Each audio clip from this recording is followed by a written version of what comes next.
makin mengenaskan, mungkin itu kata yang tepat untuk Lippo Karawaci di kuartal ketiga 2022, di mana laporan keuangannya ya menunjukkan bahwa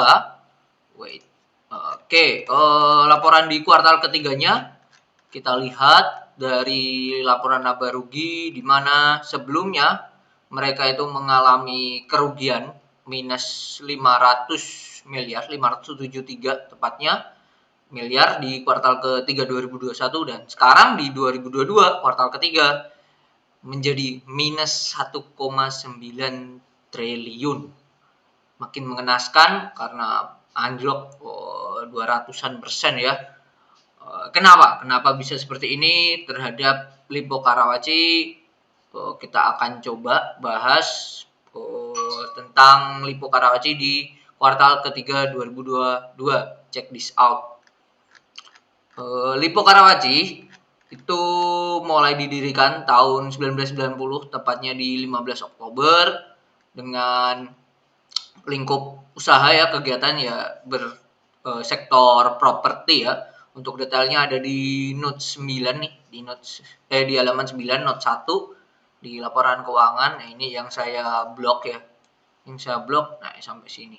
Banyak banget meskipun didirikan tahun 1990, tapi perusahaan baru beroperasi secara komersial di 1993. Terus perusahaan ini, Lippo Karawaci ini berkantor di Tangerang, Banten, Indonesia, lebih tepatnya di Jalan Boulevard Palem Raya nomor 7, Menara Matahari. Nah, ini perusahaan induknya itu PT Inti Anugrah Pratama. Ini dari si Lippo Karawaci. Mereka IPO tahun 1996, tepatnya umur 6 tahun lah ya baru berdiri. Mereka melakukan untuk listing di Bursa Efek. Oke, kita mulai. Lippo Karawaci dari kita lihat dari apa dulu deh. Kita balik ke atas lah. Kita dari asetnya dulu. Asetnya, kasnya ini mengalami penurunan yang sangat signifikan ya. Sebelumnya mencapai 4,8 T, sekarang hanya 2,7 T. Hanya 2,7 T. Persediaannya juga naik ya. Persediaan lancar, aset lancarnya ini naik. Tapi untuk di persediaan, nah ini termasuk persediaan juga ya. Yang aset nggak lancar ya, aset tetap ini termasuk persediaan. Juga mengalami kenaikan tapi tidak signifikan. Tuh. Secara total asetnya ini mengalami penurunan, dan yang paling kerasa ini di kasnya ya, turunnya dalam banget. Turun hampir 2 triliun sendiri ya, berarti ibaratnya turun hampir 50%-nya sendiri ya. Kalau kita hitung tepatnya itu di angka kurangi 2793 dibagi 488 kali 100. Tepatnya 42,8 ya, 43% ya penurunannya. Sangatlah dalam sekali penurunannya. Untuk hutangnya sendiri malah bertambah. Dari sini itu kita sudah melihat bahwa ada yang kurang oke lah dari perusahaan ini. Hanya sebatas kita melihat aset dan liabilitas. Asetnya berkurang, liabilitasnya malah bertambah. Itu yang dalam tanda kutip kurang oke lah ya, kurang oke. Terus di sini juga mereka mempunyai hutang bank yang lumayan ya. Hutang-hutang bank yang lumayan, yaitu satu di sini ya. Untuk jangka pendek ada hutang bank jangka pendek totalnya 1,9 T. Ini jangka pendek ya, berarti kan jatuh temponya akan berakhir di tahun ini, 1,9 T. Sedangkan kasnya sendiri totalnya itu 2,7. Ini kalau buat nutup bisa-bisa aja sih, bisa-bisa aja, tapi ya sisanya sangatlah dikit. Terus belum utang bank yang sini lagi 100 miliar, 176. Berarti kalau ditotalkan utang banknya sendiri ini totalnya 2 triliun. Belum yang jangka panjang. Mereka ada utang obligasi, ada utang jangka panjang juga. Nah, ini utang obligasinya nominalnya gila, bikin pusing ya, 12 triliun. Dan ya sama dengan utang bank, utang obligasi juga perusahaan harus membayar ya. Tidak hanya pokok pinjaman, mereka juga harus membayar yaitu imbal hasil yang dijanjikan oleh perusahaan. Nah, kita mau cek ya, pinjaman yang jangka pendek ini, bank jangka pendek ini bunganya berapa. Ini di notes 2141 sama yang utang bank yang bagian lancar ini di notes 23. Kita cek pinjaman nomor 21 sama 23. Kita cek di notes 21 dan 23 untuk Lipo Karawaci ini. Kita cek ini note nomor ini 16. Wait, bentar. Tuh ada 8% tuh apa tadi? Wah, ini pinjaman-pinjaman semua nih. Ah, ini 21 tadi. Tuh tadi udah 23. Berarti ini sebelumnya ada 21 nih. Nah, ini 21 utang bank jangka pendek. Mereka nominalnya 19T. 19T itu ada di paling besar tuh di Bank Mandiri dengan nominal sebesar 600 ya, 600 miliar. Disusul CIMB 550, Bank Permata 500 miliar dan Bank BNI 270. Ini utang bank jangka pendek kepada Mandiri, tingkat bunganya atau ya bunga yang harus dibayarkan itu sebesar 8,5% ya. Jatuh temponya di Maret 2023. Sedangkan ini September udah, ini November ya, Desember, Januari, Februari, Maret. 4 bulan lagi. 4 bulan lagi harus 8,5% ya. Pinjaman ini dapat menyesuaikan suku bunga menjadi 8,5 per tahun berlaku efektif terhitung mulai 23 Desember 2021. Dan kemudian 7,75% per tahun berlaku efektif terhitung Mei 2022. Ini at least berarti 8,5 lah, 8,5%. Nah, ini ada jaminannya yaitu 15 bidang tanah milik perusahaan seluas 201 meter persegi, 201.000 ya meter persegi. Ini paling besar ya di Mandiri ya, 600 miliar, bunga 8,5%. Kalau kita hitung 600 dikali 8,5 dibagi 100. Nah, ini butuh 51 miliar ya. Ya, 51 miliar. 51 miliar yang harus dibayarkan dalam bentuk bunganya. Itu bunganya 51. Kalau tambah 603 berarti kan 650-an yang harus dibayarkan oleh Lipo Karawaci terhadap Mandiri. Itu totalnya segitu. Terus lagi tadi pada CIMB ya, yang kedua ya. CIMB mereka punya utang yang besar juga. Nih bunganya lebih besar yaitu 9%. 9% dengan dananya yang mereka pinjam itu sebesar 550.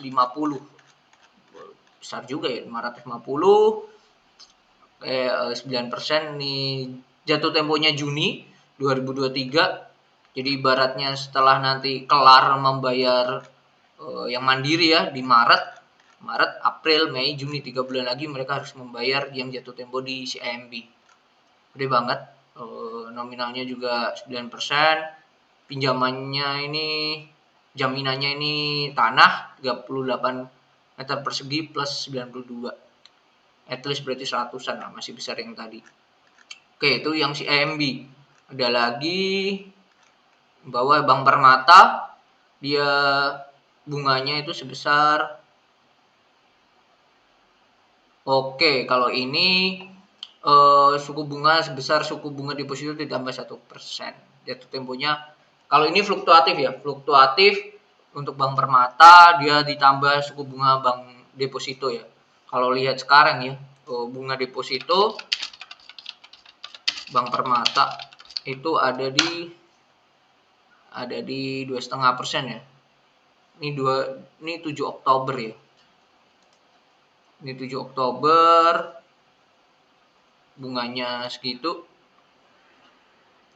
Kalau kita lihat yang tertinggi ya di Mei ini 3,5%, 4% berarti kemungkinan nih nanti bunganya ini di angka 5-6% lah untuk si terhadap Bank Permata. Masih besar yang tadi ya, si Bank CIMB ya 9%. Untuk so far 9% paling besar ya. Terus kita cek lagi yang note nomor 23, real utang bank jangka panjang. Dimana ini totalnya juga luar biasa terhadap Bank BTN, 400 miliar. Jatuh temponya 2026 masih lama, tapi imbal hasilnya juga lumayan, 7%, 6,95. Kita bulatkan aja sebagai jadi 7%. Jadi bisa dikatakan minimal bunga-bunga yang harus dibayarkan oleh Lipo Karawaci itu sebesar, let's say kalau di saya rata-rata ya 7,5 sampai 9% di range itu.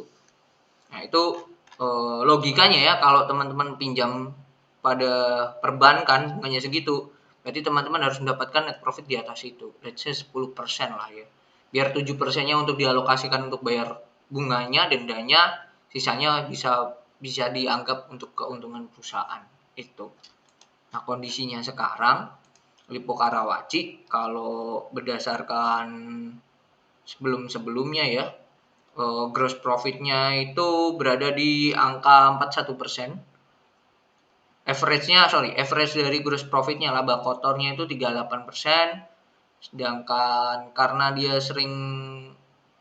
dari 2020 udah sering rugi ya, jadi agak tricky, agak susah nih melihat dia net profit bisa berapa. Jadi ini perusahaan masih belum turn around, belum bisa berbalik dari untung, jadi masih minus sekali ya untuk perusahaan. Nah kalau kita lihat ya, secara historikalnya mereka susah ya untuk mendapatkan profit. Jadi agak tricky untuk melihat perusahaan ini bisa nggak sih untuk bayar utang. Sesimpel itu, agak tricky, agak susah. Dan perusahaan ini saya akan mengatakan sedikit perjudian ya kalau teman-teman menaruh uang di sini untuk invest untuk Lipo Karawaci. Kecuali teman-teman mengerti sektor properti, tahu perusahaan ini sudah mulai turn around, berbalik dari rugi ke untung, nah, teman-teman akan mendapatkan harga yang paling murah. Tapi kalau kondisi sekarang 98 terlalu mahal ya. Nah ini kita cek dulu, kita cek lagi di pendapatannya atau di salesnya. Pendapatannya di notes 36 perusahaan ini kita lihat ya, dia keunggulannya di mana. Kalau Pakuan itu kan properti, keunggulannya di recurring income, cashnya gede. Nah, ini kalau si Lipo Karawaci di mana nih pendapatannya paling banyak? Mana tadi pendapatan itu note nomor, wait, oke, pendapatan notes nomor 36. Not nomor 36, 9 sama 36. Nah ini pendapatan dibagi menjadi 3, real estate development, healthcare, sama lifestyle. Nah, ini so far yang mengalami keuntungan paling besar yaitu si healthcare-nya sendiri ya. Nah ini pertanyaan dan akan menjadi tantangan tersendiri ya, gimana nanti setelah makin kesini kan semua sudah berdamai dengan COVID-19, bisa nggak healthcare-nya ini tetap menunjang mengcover semuanya sih. Itu sih, lifestyle ini sangatlah turun banget ya. Dari sebelumnya 1,5 T pendapatannya, sekarang hanya 800 miliar ya, 800 miliar. Terus si real estate juga turun ya, sebelumnya 3,5 T jadi 2,7. At least hanya di cover sendiri oleh si healthcare. Healthcare aja turun ya. Sebelumnya 7,1 T jadi 6,9. Itu sih, itu yang jadi tantangan dan PR-nya sangatlah berjibun untuk perusahaan Lipo Karawaci ini gitu. Ini hal yang perlu jadi concern tersendiri sih itu. Kondisi sekarang ya bisa dikatakan perusahaan sangatlah mahal lah ya. Kondisi sekarang perusahaan mahal, 3 tahun berturut-turut perusahaan makin merugi ya. At least tahun 2021 lebih oke daripada 2020. 2020 mereka minus 8 triliun, 2021 minus 1,6 triliun. Tapi kondisi sekarang mereka sudah minus 1,1 ya. Kok 1,1 udah lebih nih. Kalau kita cek total 568 ditambah 638 ditambah 721, 1,9 ya, 1,9 T. Udah melebihi tahun lalu. Nah, ini akan jadi tantangan di kuartal keempatnya. Setidaknya kalau mereka untung deh di kuartal 4 doang, setidaknya kegerus ya. Cuman kalau untung 300 miliar, kalau lihat kondisi sekarang agak susah sih. Jadi saya bisa mengambil kesimpulan bahwa net profit perusahaan atau net income perusahaan Lippo Karawaci di tahun ini akan lebih parah dibandingkan tahun lalu. Jadi kondisi seperti itu, harga sekarang masih sangat mahal untuk si Lippo Karawaci. Bahkan kalaupun perusahaan ini berada di angka 50, kemungkinan akan tidur sih, kemungkinan. Kalau kita lihat insider, apakah ada perusahaan yang nampung, induknya ini terakhir nampung di 2021. Indi Anugrah Pratama ini kan induknya ya. Induknya makin nampung, tapi nominalnya sekarang hanya 27%. Hanya 27% aja. Gitu sih. Ini akan jadi tantangan tersendiri ya. Dan berarti kalau kondisinya, padahal saham ini udah turun 30% di tahun ini. Sedangkan perusahaan tidak melakukan buyback atau apapun. Jadi perusahaan pun merasa ya harganya masih belum murah juga gitu. Kalau perusahaan optimis, kinerjanya oke dan merasa harganya sekarang murah, pasti mereka akan melakukan buyback. Simple seperti itu sih simpelnya. Tapi kalau melihat kondisinya seperti ini, cashnya juga turun banget, jadi tidak ada tanda untuk jangka pendek Lippo Karawaci akan turun around. Mungkin itu tentang Lippo Karawaci atau kode saham LPKR.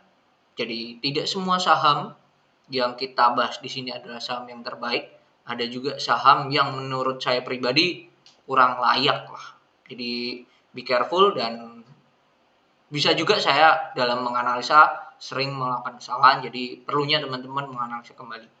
Perhatikan risk terlebih dahulu sebelum kita melihat reward yang akan didapat. Mungkin itu video kali ini, semoga bermanfaat. See you on the next video.